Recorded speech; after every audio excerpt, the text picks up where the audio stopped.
Also tonight, news of the agreements the Oakland County Prosecutor offered to Oxford High School employees has sent nothing but disgust through this community, and the school board heard about it tonight. Yeah, Mara McDonald is live in Oxford. And Mara, this is only further fueling calls for far better transparency here. Demand, exactly. And I'll tell you what, I started getting texts last night from parents here in Oxford when they're called proffer letters, when they were made public. Well, parents came here to the school board to let them know that in their eyes, this is just more of the same, and they are unhappy. After Oakland County Prosecutor Karen McDonald released internal agreements from her office with then Oxford Dean of Students Nick Ejack and school counselor Shawn Hopkins, known as proffer letters, parents in Oxford started texting me their disgust. Tonight, they shared it with the school board.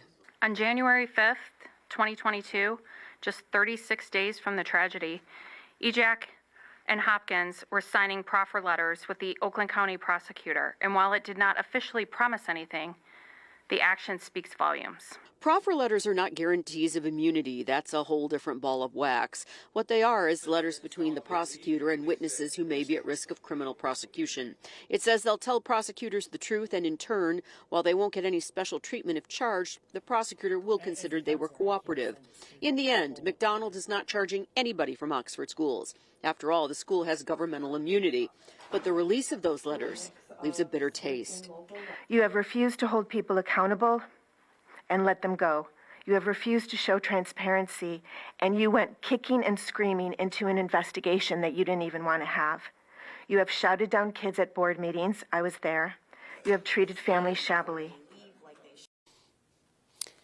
Back here live, after the James Crumbley trial verdict, I talked to parents of Tate and Hannah and Madison and Justin, and I asked them, I said, do you believe the school district has told you everything, the truth about what happened that day?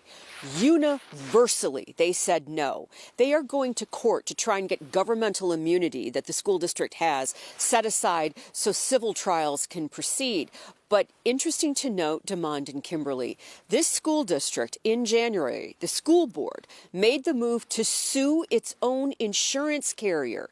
It wants to start forcing that insurance carrier to start paying out some of these claims to these families. We're live in Oxford tonight. I'm Mara McDonald, Local 4. All right, Mara.